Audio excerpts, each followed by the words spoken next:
You're listening to the Alchemical Tech Revolution, and I am your host, Wayne McRoy.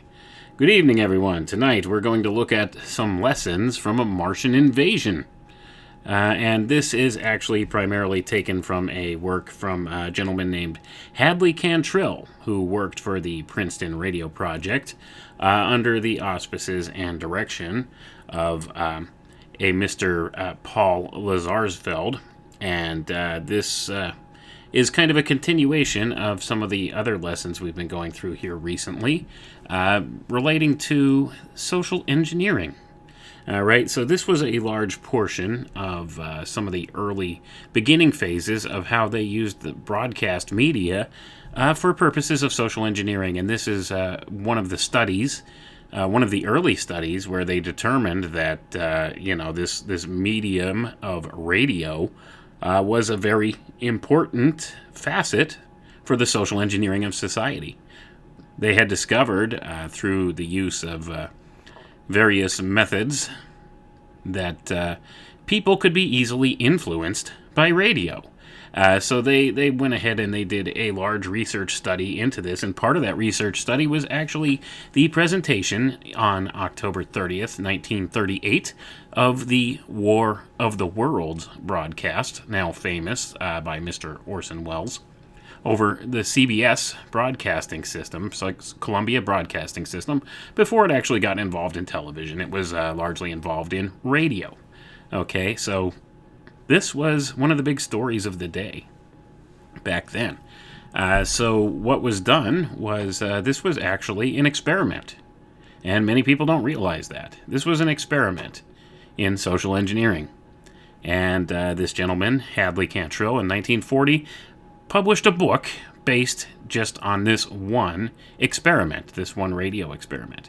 And that's what we're going to look at tonight. We're going to read in Chapter 3 of his book, talking about some of the findings of this radio broadcast of War of the Worlds and how it was done and how it affected people on a psychological level, and how this could be used later for different types of methods and research.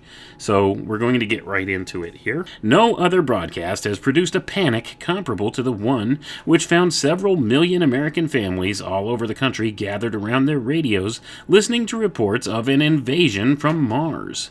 These reports were brought to them over a national network from New York City, our greatest metropolis, where people should know what is going on.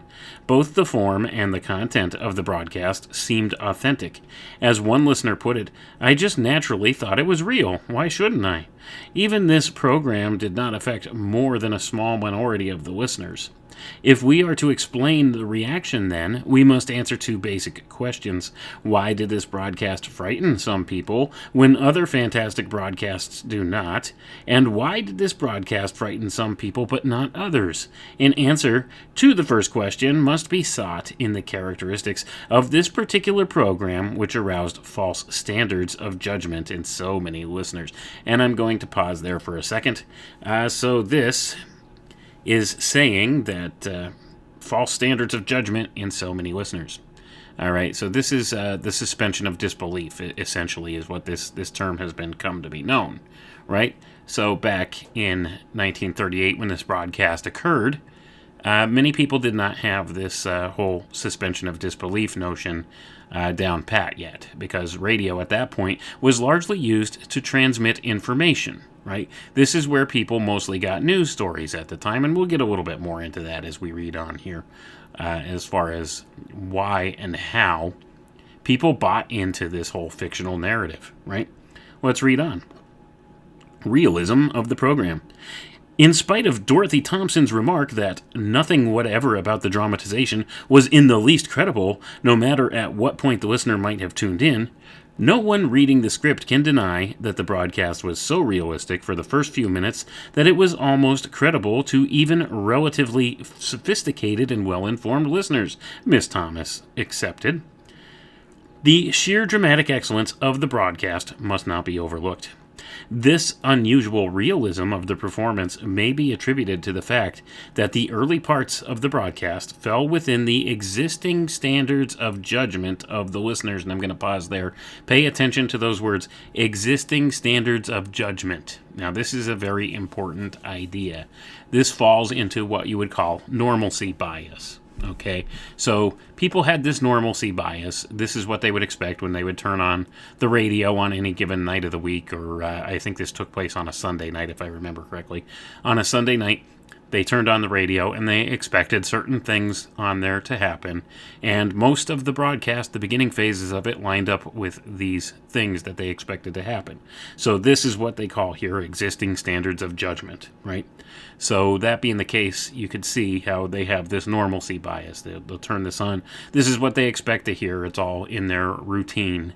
Right? This is what they expect. Like if you turn on the television on a particular night of the week and you know there's a certain show that's supposed to be on, imagine that show was on like normal, right? And everything seemed fine, and then there was, a break in the middle of the program where they made some announcement, and it looked and sounded official. It's the same kind of thing that went on here. But let's read on here. By a standard of judgment, we mean an organized mental context which provides an individual with a basis for interpretation. If a stimulus fits into the area of interpretation covered by a standard of judgment and does not contradict it, then it is likely to be believed. And I'm going to pause there, and this is still a standard used today.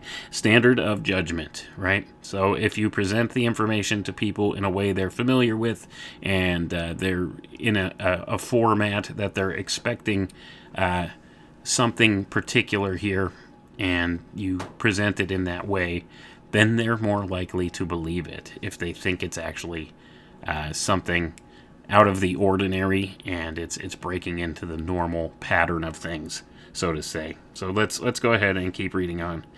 Just what some of the more accepted and common standards were that provided interpretations for the immediate acceptance of the broadcast as news are given below. Later in our discussion, we shall be concerned with the problem of discovering more individualized standards of judgment when accounted for the persistence of the original interpretation, even though the events reported became quite fantastic. So we're going to pause there again. So it's important to realize there's individualized standards of judgments that have to be considered for things as well. But we'll get there. Let's read on and see what else is said in this Princeton radio research study, right? Radio as accepted vehicle for important announcements. The first wide use of radio in the country was to broadcast election returns. Since that time, important announcements of local, national, and international significance have been repeatedly made. A few short weeks before this broadcast, millions of listeners had kept their radios tuned for the latest news from a Europe apparently about to go to war. Remember, folks, this was 1938, right? 1938. Think of the context of the time. So now what this is saying here is radio had been known to be the medium for getting breaking news, right? From around the world and from locally and stuff like that. And they would sometimes occasionally break into the regularly scheduled programs to give you this news. So that being said, that's, kind of the context we're looking at here. So let's read on.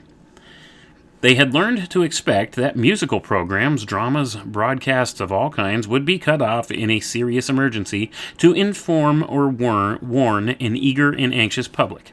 A large proportion of listeners, particularly those in the lower income and educational brackets, have grown to rely more on the radio than on the newspapers for their news. The confidence people have in radio as a source of news is shown in the answer to a question asked by the Fortune, that's the magazine Fortune, poll. Which of the two, radio or newspaper, gives you news freer from prejudice? And this, remember, this was in 1938. This took place, and this poll that Fortune magazine did was probably in the same time frame, 1939, maybe 1940, right? So it says here, 17% answered newspaper, 50% believed radio news was freer from prejudice, while the rest either thought both media were the same or didn't know which was which one was less prejudiced. On this particular night, when the listener tuned to the Mercury Theater, he heard the music of Ramon Raquello and his orchestra coming from the Meridian Room in the Park Plaza Hotel of New York City. Soon after the first piece had begun, an announcer broke in, "Ladies and gentlemen, we interrupt our program of dance music to bring you a special bulletin from the Intercontinental Radio News." With our present distance, it is easy to be suspicious of intercontinental news, but in the context of the program, such skepticism is reduced. This report brought the story of the first explosions on Mars. The music was resumed, only to be followed by another break. "Ladies and gentlemen, following on the news given in our bulletin a moment ago, the Government Meteorological Bureau has requested the large observatories of the country to keep an astronomical watch. This bulletin contains the information that a huge flaming object, believed to be a meteorite, fell on a farm in the neighborhood of Grover's Mill, New Jersey.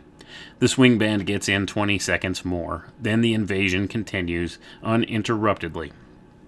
Almost all of the listeners who had been frightened and who were interviewed mentioned somewhere during the course of their retrospections that the confidence they had in radio and their expectation that it would be used for such important announcements. A few of their comments indicate their attitudes, and I quote, "We have so much faith in broadcasting. In a crisis, it has to reach all people. That's what radio is here for," end quote. Quote, "The announcer would not say if it was not true." The announcer would not say it if it was not true. "They always quote if something is a play," end quote. Quote, "I always feel that the commentators bring the best possible news. Even after this, I still will believe what I hear on the radio," end quote. Quote, "It didn't sound like a play the way it interrupted the music when it started," end quote. So let's continue on reading here. Those were some quotes of people interviewed in this Princeton radio experiment. Okay. Prestige of speakers.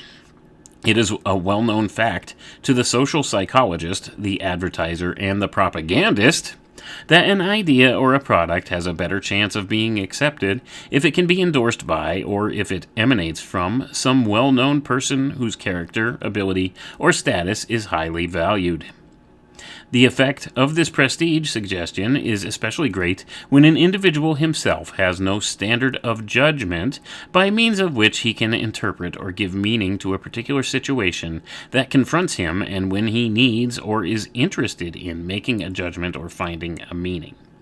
The strange events reported by the announcers in this broadcast were so far removed from ordinary experience and yet of such great potential and personal significance to the listener that he was both bewildered and in need of some standard of judgment. As in many situations where events and ideas are so complicated or far removed from one's own immediate everyday experience that the only expert can really understand them, here, too, the layman was forced to rely on the expert for his interpretation, and I'm going to pause there for a moment, folks. Let's read that again. As in many situations where events and ideas are so complicated or far removed from one's own immediate everyday experience that only the expert can really understand them, here, too, the layman was forced to rely on the expert for his interpretation. Where have we seen that before? Right? Where have we seen that before? Whereas something just belabors any type of common sense, for a narrative that you must depend upon an expert to tell you what to do in this case, right? This is as old as time itself, folks. These are some of the control mechanisms used by the social engineers of this world, and they've been time-tested and true to be successful, right? And this is just something, this is laid out, this is a publication from 1940 studying the 1938 War of the Worlds broadcast on CBS radio, right? So they knew what they were doing. It was an experiment. They wanted to see what kind of reactions they could get from the public, and I think they got all the data that they needed to understand ways in which they could deceive the public and make them believe something that is false is true, right? So that's essentially what's been done here. But let's continue reading, okay, and see what else that Mr. Cantril has to say here. The logical expert in this instance was the astronomer. Those mentioned, all fictitious, were Professor Farrell of the Mount Jennings Observatory of Chicago, Professor Pearson of the Princeton Observatory, Professor Morse of Macmillan University in Toronto, Professor Indelhofer of the California Astronomical Society, and astronomers and scientific bodies in England, France, and Germany. Professor Richard Pearson, which was Orson Welles, was the chief character in the drama. When the situation called for organized defense and action, the expert was once more brought in. General Montgomery Smith, commander of the state militia at Trenton, Mr. Harry MacDonald, vice president of the Red Cross, Captain Lansing of the Signal Corps, and finally the Secretary of the Interior described the situation, gave orders for evacuation and attack, or urged every man to do his duty. It is interesting to notice that only the office of the Secretary of the Interior was named. Here, the listener was affected entirely by the institutional role and status of an unnamed speaker. The institutional prestige of the other experts and authorities is obviously more meaningful and important than the individuals themselves. And I'm going to pause for a moment there. So they really pulled the wool over people's eyes, didn't they? That being the case, think about the context of this, okay? This news report comes across the radio. People accept it as a true thing. They start naming off all these experts, and they're giving names, even though they're fictitious names, of these supposed experts in various places that, reinforces the whole idea that this must be true. And people who obviously are right in that time and place, they're kind of in this fight or flight type response, which is exactly where they want you, folks. They want you to be reactive, right? They want you to react. They don't want you to think critically.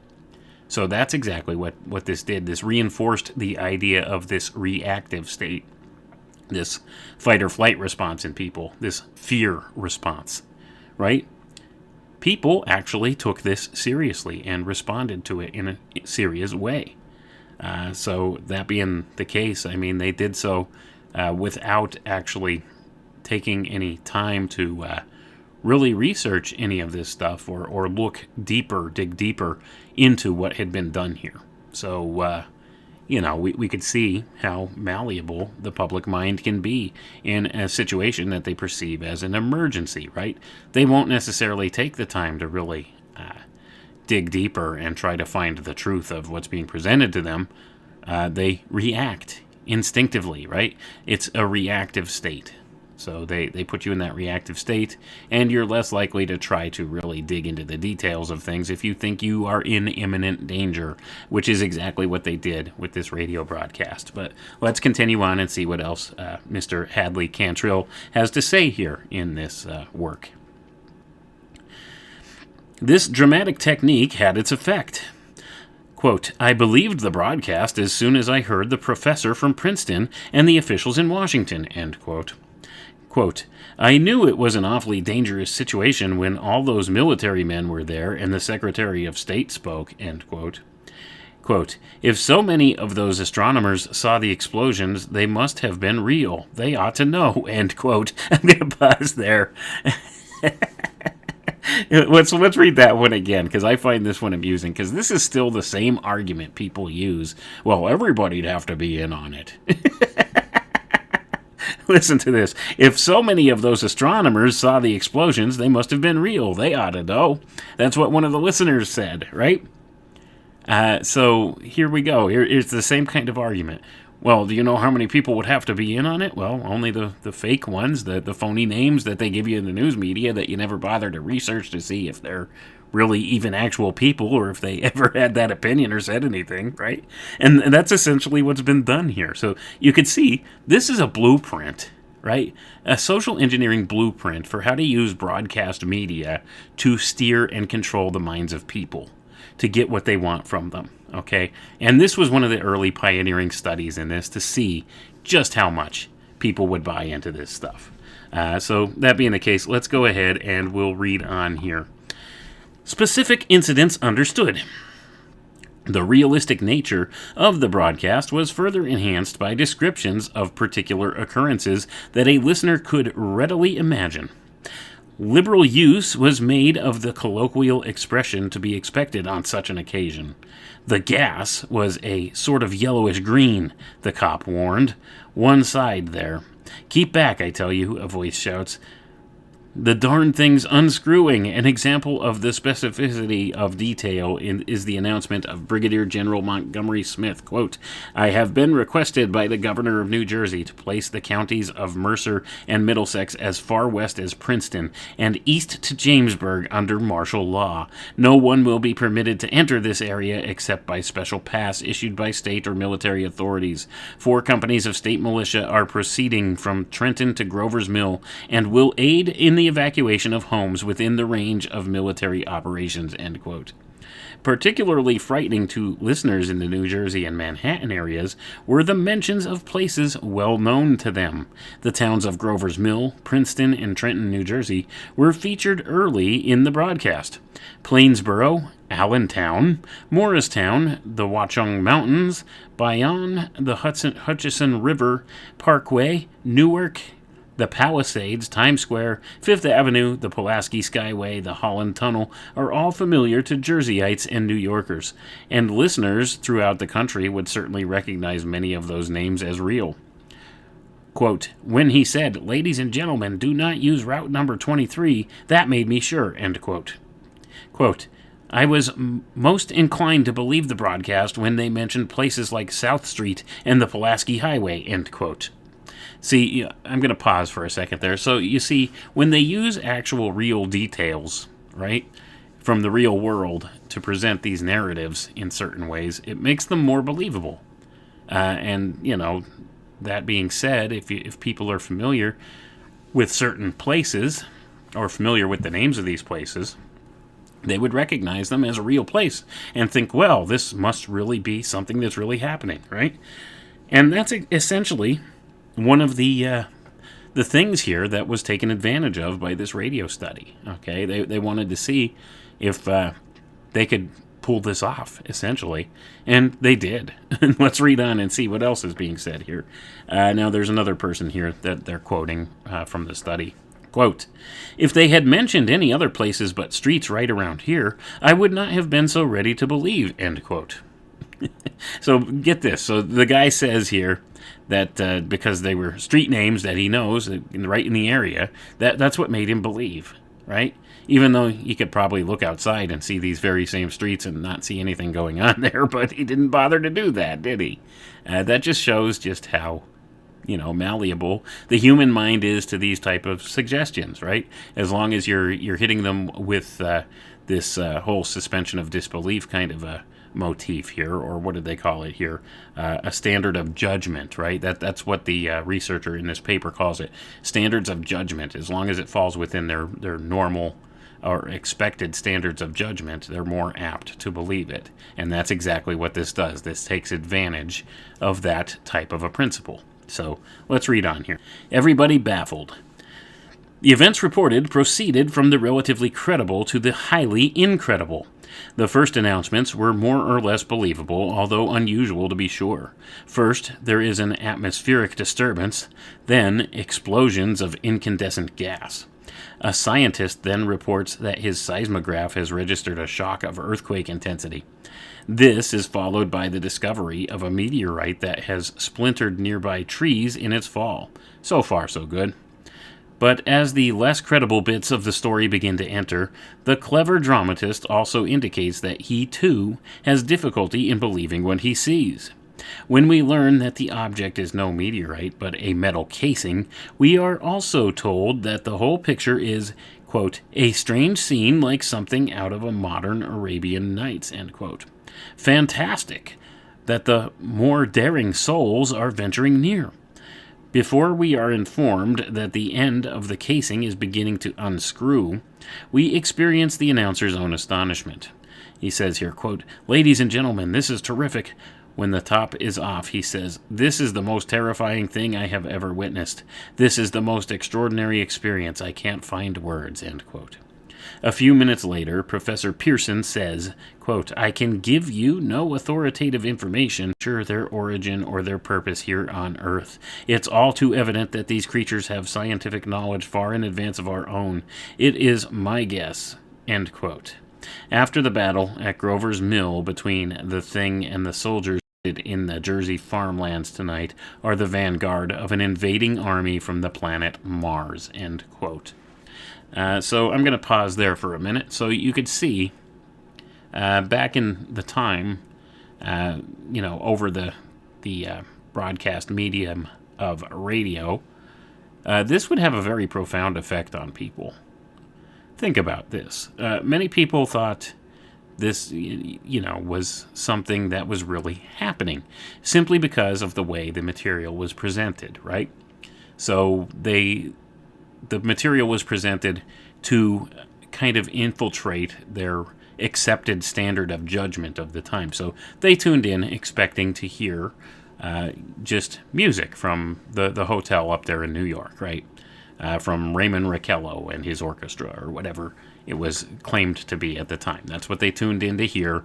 That's what they thought was going to be on, and they were already primed at this point for listening to breaking news stories on the radio because of events happening in Europe at that time, and the fact that war may have broken out at any moment over in Europe. So they were listening intently to hear any kind of breaking news for that thing, and they knew that there might be periodic interruptions in the regularly scheduled programming for news events like this.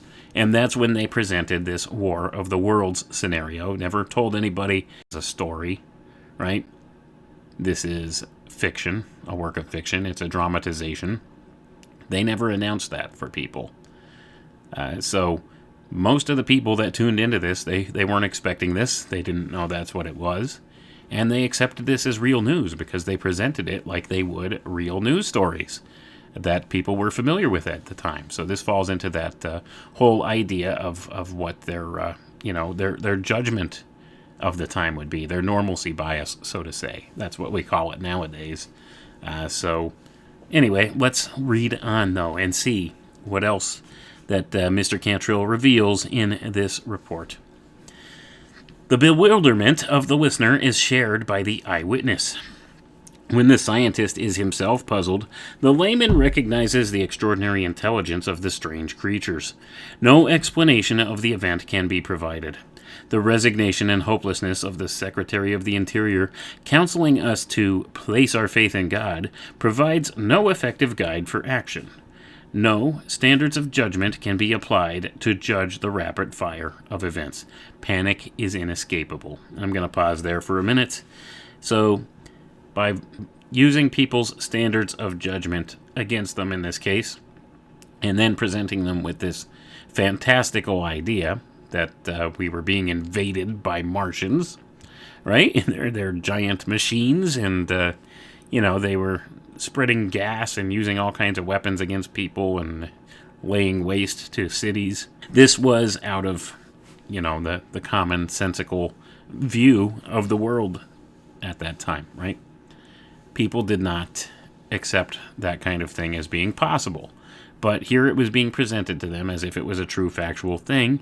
So it kind of hit on their suspension of disbelief. And they didn't know how to react. And so it says here, panic is inescapable. And that's exactly what they were trying to accomplish by using this radio broadcast in that way, seeing how much panic they could stir up. And once again, panic being the word of the day, pan, based upon the archetype of Pan.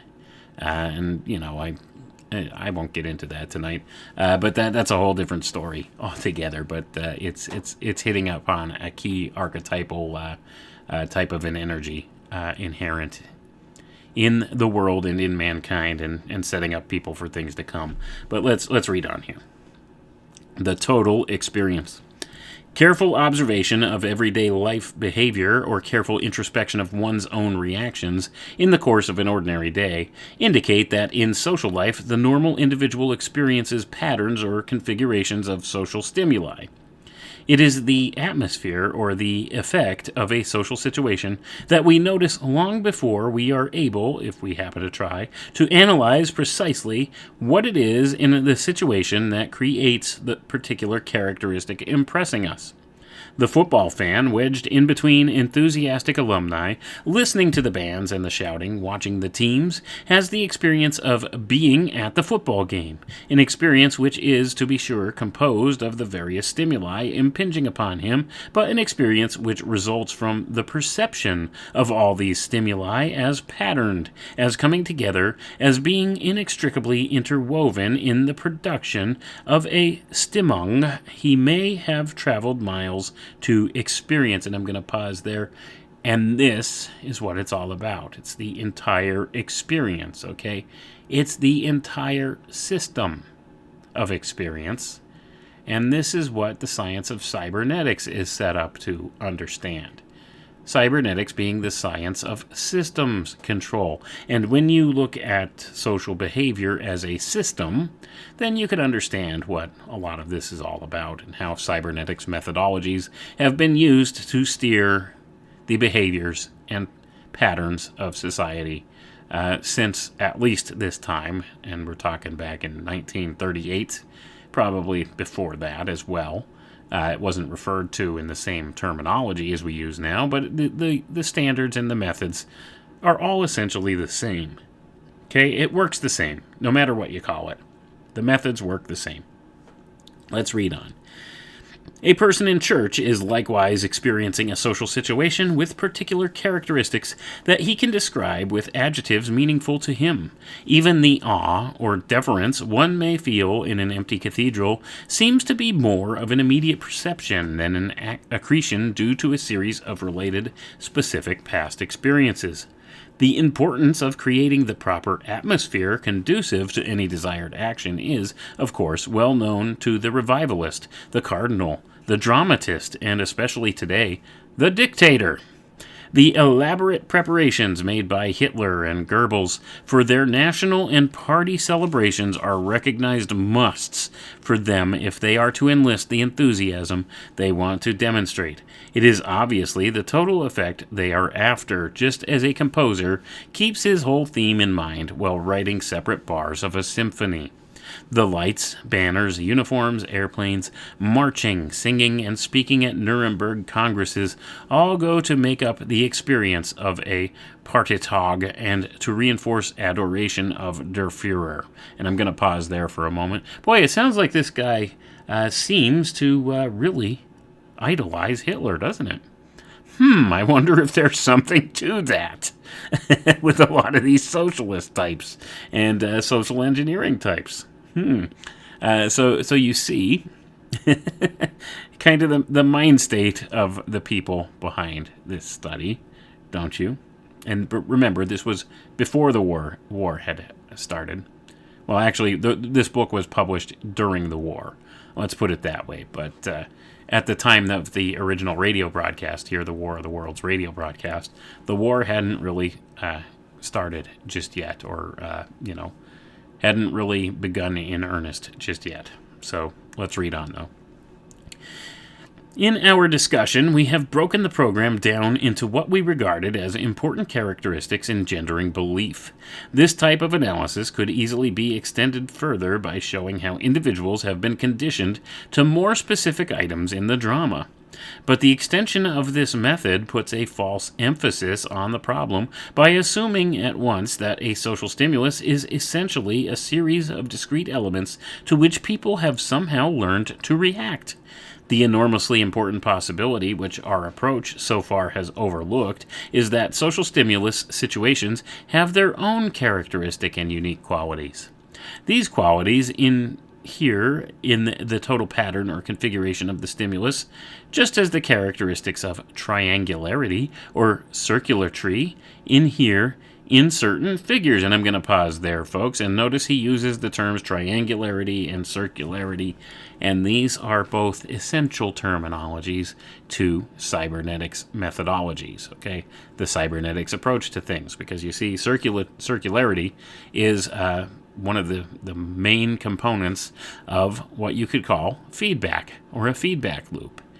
which is an important facet to cybernetically engineering a system of some sort into a certain configuration. All right, and don't get the term cybernetics confused, because we've been taught to conflate that idea with robotics and computer systems and artificial intelligence and things like that, which are certainly a part of it, but cybernetics in and of itself is merely defined as this. Cybernetics is the study of whole systems control.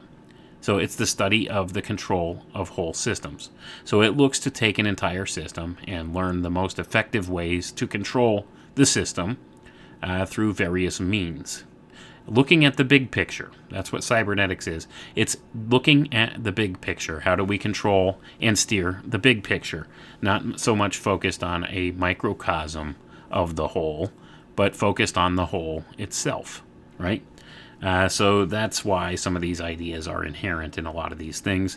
And this actually predates what would come to be known as the term for cybernetics, because it's right around this time frame that cybernetics as a science was pretty much introduced and brought into the world, roughly in this time period, the mid to late 1940s, okay, and onward. So this was the early phases. Many of these research projects here were some of the things that brought the cybernetics group into fruition, and the cybernetics methodologies into fruition. So let's read on here. I don't want to get too hung up on those different points because we got a bit more to go. This broadcast of Martian invasion certainly had an atmosphere or structure all its own, and the methodological device we have necessarily employed of describing one thing at a time should never obscure the fact that we are dealing with a situation experienced as a unit. And I'm going to pause there, folks. Essentially, he just said what cybernetics is all about, right? So let's read on. For some persons, certain specific elements may have been more important in the total experience than others. The case studies show enormous variety, but no experience reported seems meaningful if entirely isolated from the whole context. The elementarism springs inevitably from the method of the investigation, not from the experience of the subject. If anyone doubts this, let him reread the reactions reported at the beginning of the second chapter, which, by the way, in the second chapter of this book, it gives a lot more individual statements of people who heard the broadcast and how they reacted to it and stuff like that. So that's what it's talking about. So it's saying here that it's the method of investigation, not the experience of the subject, that really matters here within the context. So I don't agree with that. I think that's double talk. I think he knows exactly. It's all about the reaction of the subject. Right? That's what they were looking for. That's what they wanted. That's what they were studying. So, it's not so much about, as he says here, the method of investigation. It's about the reaction of the subject. So it's the total opposite of what he's saying here. But anyway, let's read on and see what else it says here. Tuning in late. In spite of the realism of the broadcast, it would seem highly unlikely that any listener would take it seriously had he heard the announcements that were clearly made at the beginning of the hour. He might then have been excited, even frightened, but it would be an excitement based on the dramatic realism of the program. There would not be the intense feeling of personal involvement. He would know that the events were happening out there in the studio, not right here in his own state or his own country. In one instance, a correct, aesthetically detached or dramatic standard of judgment would be used by the listener to interpret events. In another instance, a false, realistic, or news standard of judgment would be employed. So let me rephrase that gobbledygook right there. So basically what he's saying here is, once again, he goes back to the idea of what's called a standard of judgment, or we would call it a normalcy bias nowadays. So if you hadn't heard the brief little blurb that they played before the program began, right, just prior to the program beginning, you wouldn't have known that this was a fictional representation or a play, a radio play. You would have just tuned in with your regular normalcy bias and expected that, you'd be listening to the music being played down at the hotel, right? And that's what people were expecting when they tuned in. So if they didn't tune in just a few minutes prior to the beginning of the broadcast, they wouldn't have known this was going to be a dramatic representation or a fictional story.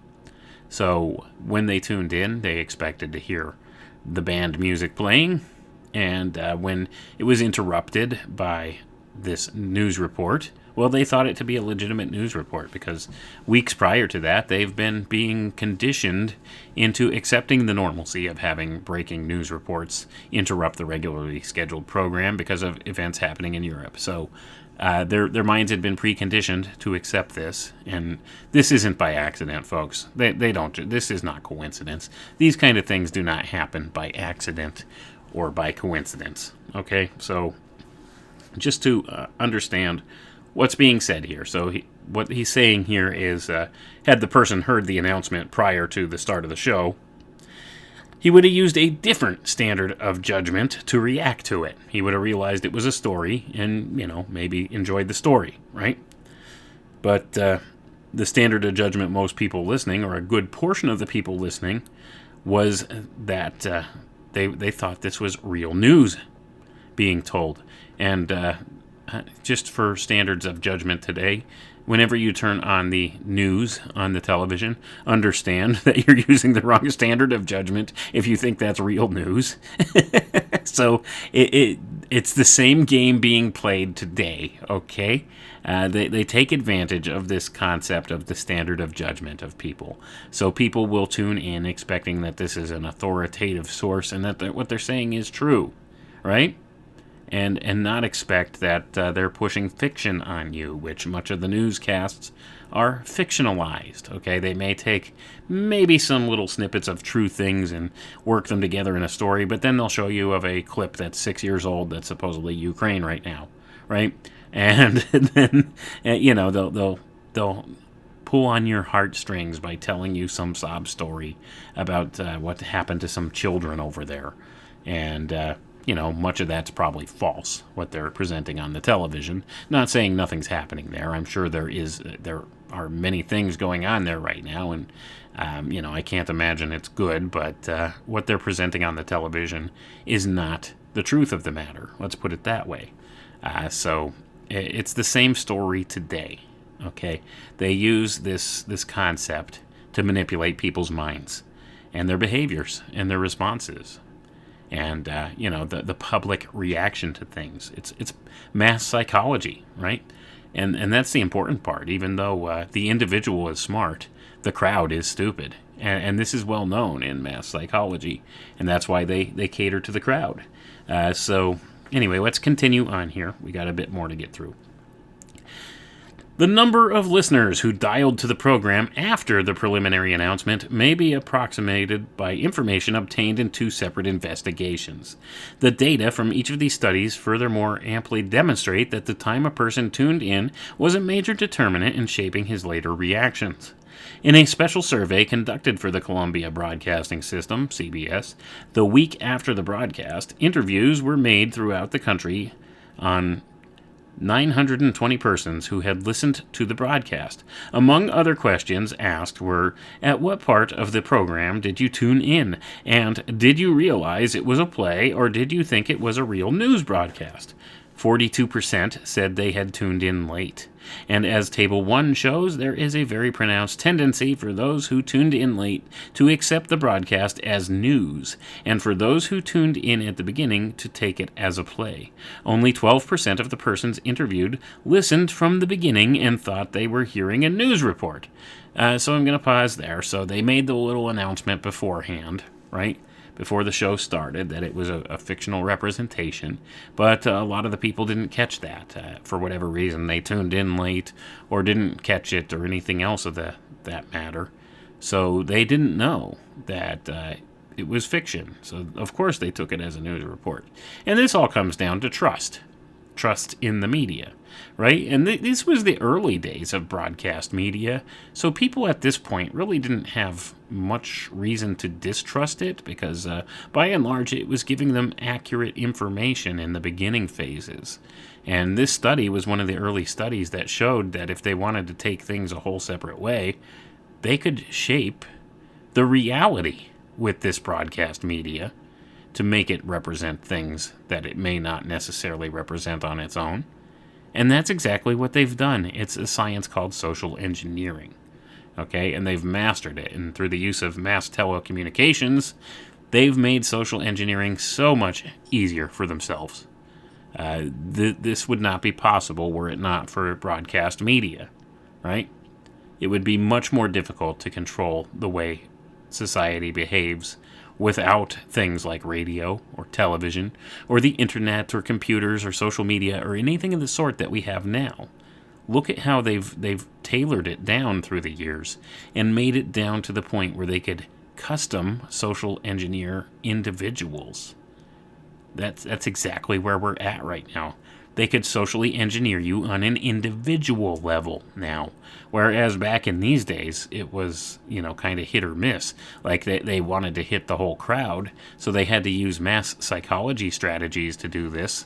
Whereas now, they could make it down to the exact individual simply because of all the data they've collected in the now, right? And that's the big thing. Data. Data is king. We're living in the age of big data, and it's soon to be, well, we won't go into that tonight. But there's big things coming. The use of the data has made things possible now that weren't possible back in the early days of these studies. But this is the foundational, aspects of this whole science of social engineering people need to understand. This is where it came from. This is how it began. These were the observations they made, and this is what they based everything upon. And they discovered that the more data points they had, the more easily they could steer and control people. Right? So that's why they were always about collecting data. And it's been a very quiet thing going on for many, many, many decades now. But now it's out in the open, and it's become so easy with computer algorithms to collect people's data, metadata, and everything else that they have real-time networks where they could actually, try to manipulate your behavior. And they've been very successful at this. So, that being the case, let's read on here and see what else it says in this study. In the survey made by the American Institute of Public Opinion, the question was asked, did you listen from the beginning or did you tune in after the program had begun? 61% answered that they tuned in after the program had started. 35% listened from the beginning. 4% did not remember. As Table 2 shows, here again we find that those who tuned in late tended much more than others, let me skip past the tables here, to regard the broadcast as news. Only 4% of the sample tuned in from the beginning and believed the broadcast to be a news report. So credit to those people at that time. They had half a brain. Had they heard it from the beginning and understood that this was a fictional representation, then, but I find it kind of interesting that there were still 4% of people who heard it from the beginning and knew what was being presented was fiction, but they still believed it to be legitimate news. So doesn't that say something about, some of the people? What did George Carlin say? Imagine 50% of the people are, what did he say? I can't remember the exact quote, but it's something like, imagine, so half of the people are so stupid, and then the other half is dumber than them, or something like that. I know I butchered that quote. I can't think of it. I always found George Carlin funny, but and not to get hung up on that, because I totally butchered that quote, so that's not even going to be funny now anyway. But let's read on. Both of these studies led to the same conclusion, that tuning in late was a very essential condition for the arousal of a false standard of judgment. To be sure, many people recognized the broadcast as a play, even though they tuned in late. Just why this was done and by whom will be discussed in the next chapter. But for our present purposes, it is important to raise and to answer the question of how anyone who tuned in at the beginning could have mistaken the clearly introduced play for a news broadcast. That is a good question, isn't it? So, analysis of these cases reveals two main reasons why such a misinterpretation arose. In the first place, many people who tuned in to hear a play by the Mercury Theater thought that regular dramatic program had been interrupted to give special news bulletins. The technique was not a new one after their experience with the radio reporting of the war crisis in October 1938, and it was a more unusual procedure to accept such news reports as irrelevant to the expected program than as an integral part of it. Of the 54 persons in the CBS study who listened from the beginning and thought the broadcast was a news report, 33, which is 61% of them, said that the interruption seemed to them authentic. This is apparent from the comments, quote, "I have heard other programs interrupted in the same way for news broadcasts," end quote. Quote, "I believed Wells' statement that he was interrupting the program for a news flash," end quote. Quote, "The news was presented in such an authentic manner," end quote. And isn't that the case? So you can see the way that many people react to these kind of stimulus here, this kind of stimulus. So we could see that even though they tuned in from the beginning and they knew they were being presented with a fictional story, when they had interrupted the music and the various portions of the broadcast to bring these news reports, these couple people, 33 out of, how many of it did they say? 33 out of 54 believed it to be real news anyway, because of how it was presented. So, you know, what do you say about that? What else could you say? Gullible much? Anyway, let's read on. The other major reason for the misunderstanding is the widespread habit of not paying attention to the first announcements of a program. And I'm going to pause there. This is actually an important point, okay? Many people do not pay attention to the commercials or to the beginning points of a broadcast. When you hear somebody, when you recognize the show hasn't started yet, and you hear jibber jabber, blah, blah, blah, blah, blah, you're not really paying attention. It's the same on the television. If there's something else on there and it's not the show you're looking for, you're not really paying attention. It's just background noise, right? So this is an important idea. And they understand this and they know this, and that's why they put the announcement in a very short blurb in the beginning of the program. It was all part of the experiment, folks. Let's read on, though. Some people do not listen attentively to their radios until they are aware that something of particular interest is being broadcast. Since the beginning of the hour is concerned with station identifications and often with advertising, it is probably disregarded. About 10% of the 54 people who misinterpreted the broadcast, although they heard it from the beginning, said they had paid no attention to the announcements. These people obviously just happened to be tuned to the Columbia station and were not like the others who aired, anticipating the Mercury Theater. My radio had been tuned to the station several hours. I heard loud talking and excitement and became interested. My radio was tuned to the station, but I wasn't paying attention to it. We had company at home, and we were playing cards while the radio was turned on. I heard a news commentator interrupt the program, but at first did not pay much attention to him. I started to listen only when the farmer began giving a description of the landing of the tube. So, you see all these people here. I'm going to pause here. You see these people here, they had their radio on. It was background noise, right? It's this kind of the same as a lot of people with their television set today. We leave it turned on, and it's largely background noise. Okay, it's ambient noise. You're not really paying attention to it, but you know it's there. And maybe once in a while, something loud will come on, and might catch your attention for a minute. And that's kind of what happened with some of these people. That's one of the important facets of this whole study, right? They understood that this was likely to be the reaction here. Let's read on. Anyone who studies the characteristics of radio knows that one of its chief shortcomings is its inflexibility as far as time is concerned.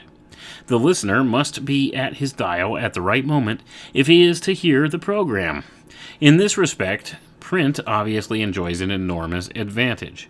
Newspapers, magazines, and books can be read when it is convenient to read them, whereas a radio program exists for a few brief minutes and then disappears forever. Remember, folks, this was written in 1940, okay? So, yeah. Anyway, it was kind of a novelty at the time, but it really caught on as a communication methodology for people, and a lot of people really liked radio.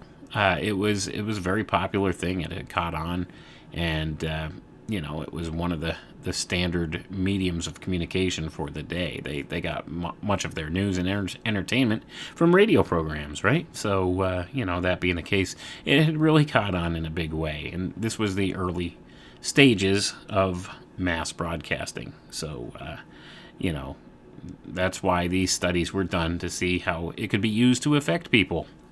And sure enough, they had come up with different methods for affecting people, and they put these experiments to work, and they did so in a large way with this War of the Worlds broadcast in 1938.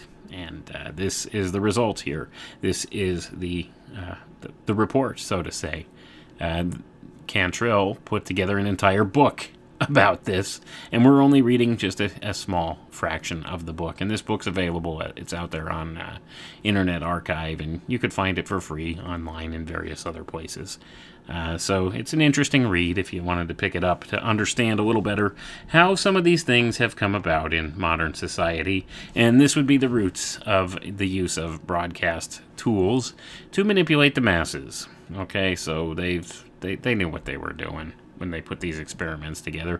They were just looking to fine-tune the data, so to say. Figure out exactly who's listening and where and when and why and how, and all of those different little fine points to this whole thing, to better figure out how they could reach a certain, category of people, or a certain metric of people. So that's what had been done here. Let's read on. The broadcaster can point out, however, that comparatively few people do much reading. This disadvantage of radio has many practical consequences for the advertiser, the politician, or the educator. The advertiser does not want to send his expensive commercial announcement into an air thinned of potential customers. The clever politician does not want to waste his best oratory before he has attracted the greatest possible audience. The late Huey P. Long, well aware of the radio habits of his constituents, began one of his radio talks as follows. "Friends, this is Huey P. Long speaking. I have some important revelations to make, but before I can make them, I want you to go to the phone and call up 5 of your friends and tell them to listen in. I'll just be talking along here for 4 or 5 minutes without saying anything special, so you go to the phone and tell your friends that Huey Long is on the air." What a great idea. Man, I'll tell you what, that guy, yeah, one of the early pioneers of radio. It seems he knew what to do. He knew how to get people's attention, right? He figured, he would tell people a little bit of nothing, and then have them gather more people to listen before he wasted his breath, so to say. Anyway, let's read on now. The great bulk of the latecomers consists of people who either turn their dials casually at the beginning of the hour, trying to find something that pleases them, or of people who intended to listen to a specific program when it began but misjudged the time. The CBS survey showed that 2/3 of those who had tuned in late did not know what program they wanted to hear as they turned their dials, while 12% of the latecomers had actually intended to listen to the Orson Welles broadcast at the beginning. Tuning in late, then, is a normal aspect of the listening situation, but now we discover that tuning in late may lead to mass hysteria. Such a phenomenon is so far rare, but might conceivably become important in times of crisis or national emergency, and I'm going to pause there. Do you find his choice of words very interesting there? So he's saying here it's, tuning in late could cause mass hysteria, but such a phenomenon, also, although so far is very rare, but it might conceivably be important later in the time of crisis or national emergency. So you see how they're already introduced the idea of using this as a social engineering trope, okay, in this kind of a situation. So let's read on and see what else he says here. In such situations, it may be necessary to use different techniques to give news or information, perhaps wording a report in such a way that late listeners could understand it without becoming frightened. This problem is important for our purposes now, since we must discover why approximately 50%, an unusually high proportion, of the listeners to this broadcast tuned in late, as the combined figures of the American Institute and the CBS surveys reported above seem to indicate. The large percentage of listeners who tuned in on this special occasion after the program had begun seems chiefly due to two reasons. In the first place, it must be remembered that the Mercury Theater program was competing with the most popular program of the week, that of the versatile wooden hero Charlie McCarthy. The regular weekly survey of Hooper Incorporated, a commercial research organization checking on the audiences of programs, estimated that the ratio of listeners to Orson Welles and Charlie McCarthy as 3.6 to 34.7. According to restricted meter checks, the average family listens 48 minutes out of the 60 minutes to the Charlie McCarthy program. Since McCarthy and his stooge Bergen were the recognized features of this competing broadcast, it seemed probable that some people who did not listen throughout the whole hour would either turn off their radios when the dummy act was finished or would cruise around on the dial until they found something that interested them. If many persons did this, it is likely that they would misunderstand the nature of the Wells broadcast and keep their sets tuned to that program to learn more about the situation being so vividly described. And I'm going to pause there.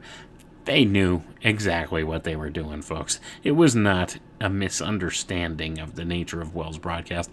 They did it in the method and the way that they did on purpose. They wanted to see if they could induce mass hysteria, and they were successful. Okay, these were some of the early aspects of psychology and sociology that they were looking at this time. They wanted to know what would induce this kind of behavior in people. So they knew full well what they were up to here. Okay, so don't let this whole guise of plausible deniability in this report fool you about this. This guy knew perfectly well what he was up to. He knew what he was going to be writing in this book, right? He knew and was just putting together the fine data points to try and reinforce the idea that they could use this tool, this new tool of radio, as a method for controlling people. Okay? And they demonstrated it in spades here. And that's, what had been done. So anyway, let's read on here. To check this possibility, 846 cards were sent to persons all over the country known to have listened to the Mercury Theater broadcast. They were asked if at any time during the hour they had heard the Charlie McCarthy program, and if so, had they tuned out when Charlie McCarthy had finished his first act. Cards were returned by 518 persons. 18% reported that they had heard the competing program, and 62% of these said they had tuned out when McCarthy had finished his first act, and that they had then kept their dials set to Orson Welles. The excitement of the Martian invasion then apparently stopped the dials of about 12% of Charlie McCarthy's devotees. A second important reason for the increase in the number of late arrivals was the contagion the excitement created. People who were frightened or disturbed by the news often hastened to telephone friends or relatives.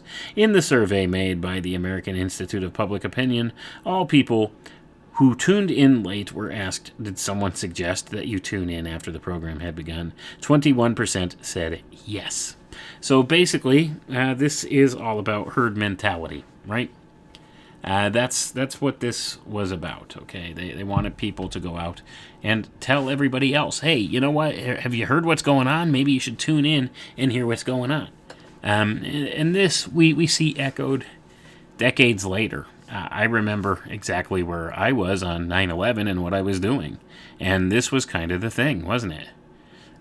It was the same thing. If any of you are old enough listening, I'm sure, the vast majority of you listening are probably right around my age, or maybe a little younger, maybe a little older, I'm not sure, but you probably remember very vividly that day on 9/11, what was going on. I remember I was actually working in route sales at the time, and I was between two of my accounts driving and listening to the radio when everything came on that was going on. So when I got to my next account, I went in and I talked to the manager there, and I said, hey, you hear what's going on in New York? And he's like, no. I said, you got a TV? He said, yeah. So he brought out the TV, and he turned it on, and we stood there watching, and we were just mesmerized by it, right? And that's the same kind of thing that probably happened here with radio during this time. Through word of mouth, people began tuning in late, right? So that being the case, you missed the beginning phases of it, and you wouldn't have known that this was, this was a staged event or a play, so to say. So that's what had happened back then in 1938 with this whole thing. And they knew the aspects of mass psychology to understand that this would potentially cause a panic, and they just wanted to go ahead and catch the data points on that. And we're gonna stop it right there, folks, because I think we got the point here. So the lessons learned from a Martian invasion were methods in how to control the masses by using different narratives, right? And by using these different methodologies, trying to, capture a hold of that idea of the normalcy bias and filter things through this normalcy bias to make it more believable to people, right? So, even though they use different terminology for it in this particular paper here, or this book, actually. This is just a portion of the book by Hadley, Cantril, published in 1940 on this whole event. So, even though they use the terminology a little differently, it's essentially the same thing. So this would be affecting people's normalcy bias, what we would call normalcy bias today. Back in, the book here, he called it, what was the name that he used for this? I gotta look and see here. It wasn't normalcy bias, but it means the same thing.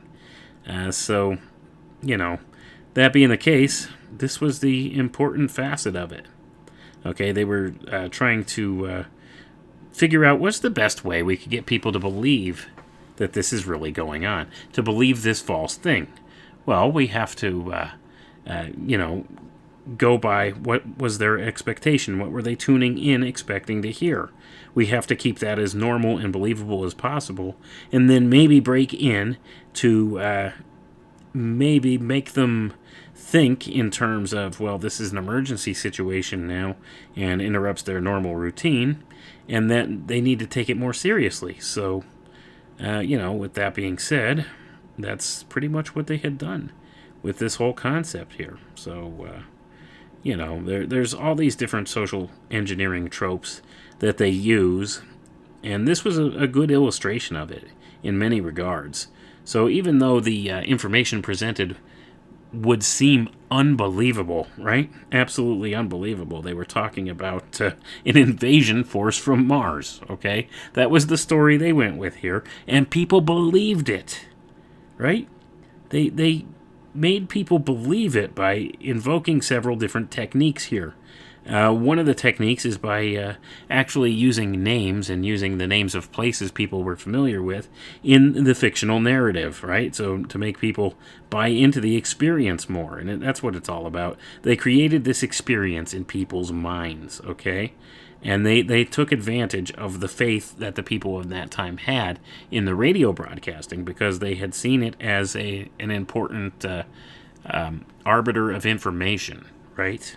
And they trusted it, because up until that point, it hadn't been manipulated in this way to make people believe something that was false, right? They were usually straightforward with people.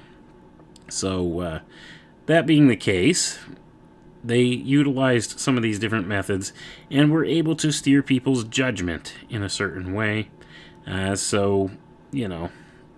Steering their judgment, or what they called their standard of judgment, and that's what we would call normalcy bias now, using their standard of judgment as a weapon against themselves. That's what they had done. They had weaponized people's standards of judgment to make them believe the incredulous, because they used their expectations against them. So people's expectations tuning into this was, okay, well, I'm tuning into this entertainment broadcast, and it's probably going to just be this music. and that's it. They tuned in thinking they were going to listen to the orchestra, and this was interrupted a couple of times by what they thought was breaking news stories, which was a common practice at the time that they had gotten used to and they had been conditioned for up to that point. And of course, well, they thought it was legit because they had no reason to disbelieve it at that point, because they hadn't been lied to on a massive scale at that point by this particular medium, like we have been lied to today on so many levels by all these different broadcast mediums. So that being the case, we could look back now with a different set of eyes on this whole thing and understand what it was, right? And we have these reports and stuff like this put out by these social engineers under the guise of trying to, steer society into a good place or make humanity better or whatever it is, whatever excuses they use to do the things that they do, right? And they think they're doing good and promoting good things to fix the ills of society or whatever it is they see that they, or think that it is that they do. We have their information, their publications on this stuff now, and we could look back and we could understand what's been done. And we could understand why we're in the state we're in today. And we could understand that at some point, regardless of what the original intentions were, this whole manipulative strategy has been abused. Right? It's been abused. It's been twisted and perverted into something of a more controlling nature for a very small proportion of society over the masses of society.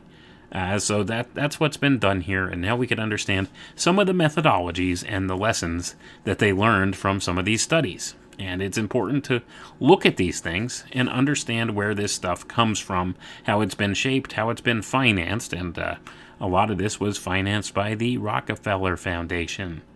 Okay? Most of it, in fact. In fact, the whole Princeton radio project was funded wholly by the Rockefeller Foundation in the beginning.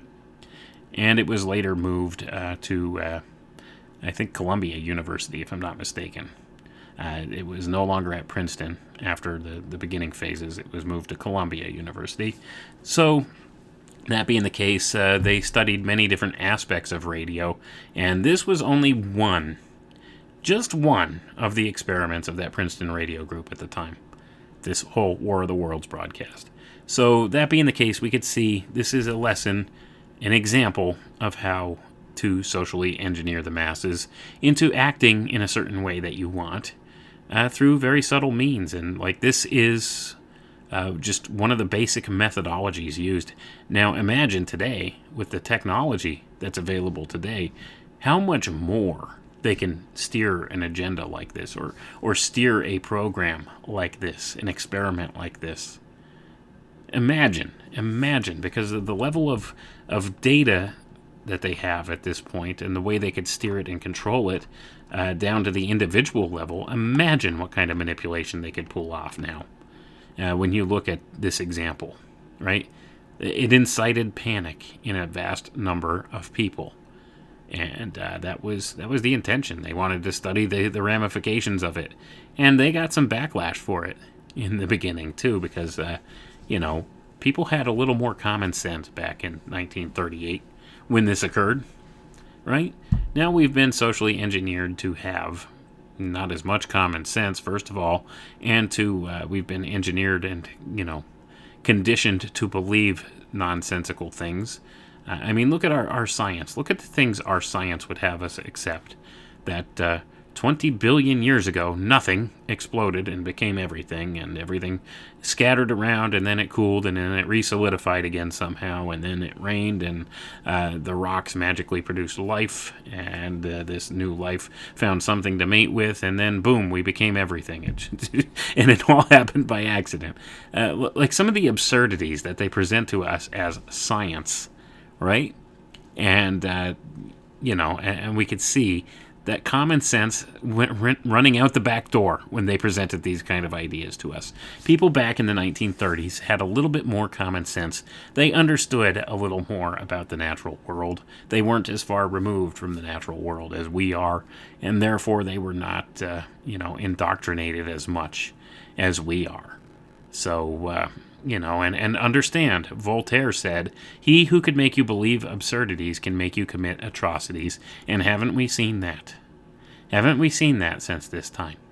So, many things have been done in the name of absurdity, right?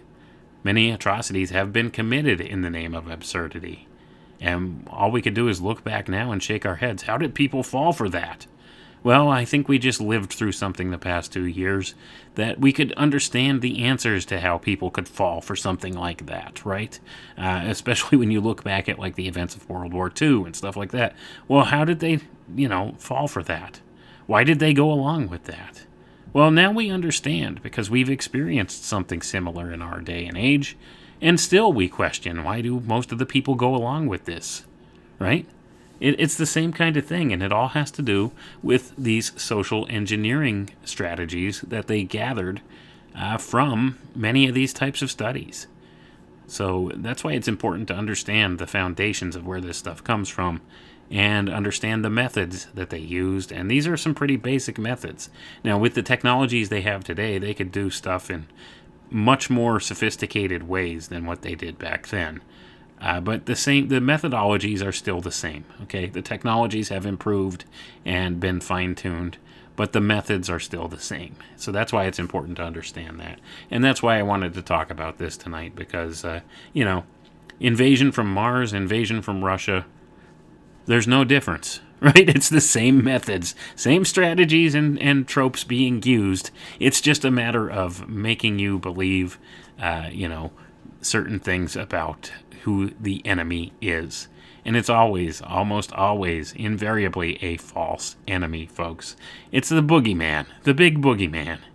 They always have to use this fear trope and keep you guessing and running around in fear, trying to, maybe prevent something like this happening or think that you have some kind of a way of preventing this.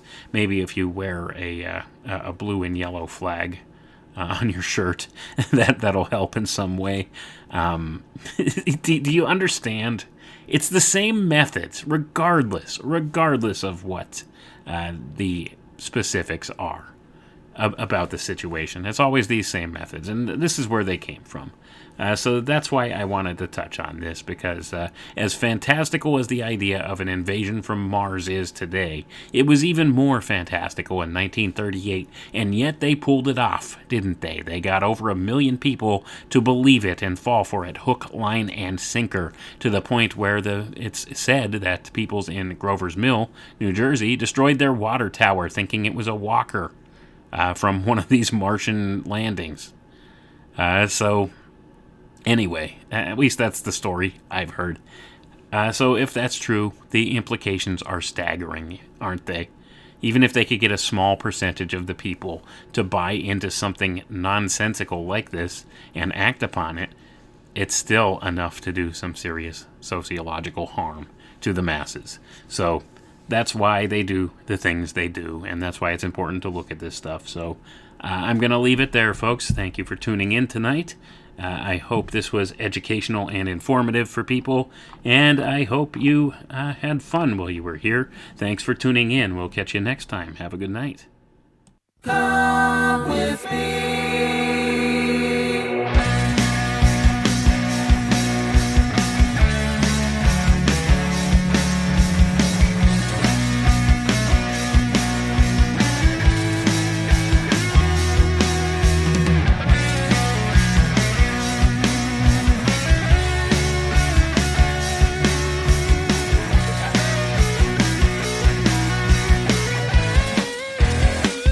Got something to say.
fantasy.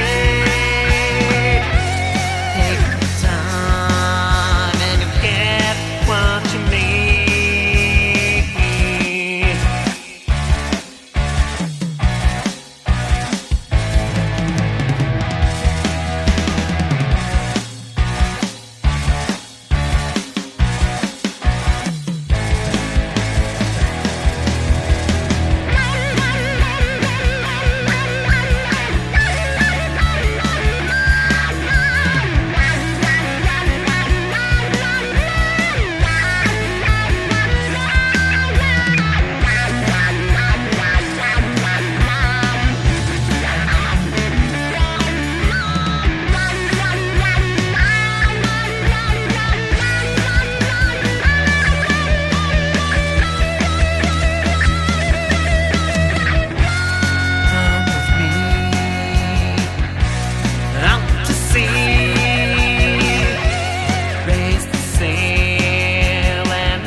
See the trace, pick the fruit and taste history. Come with me, it's what we can make.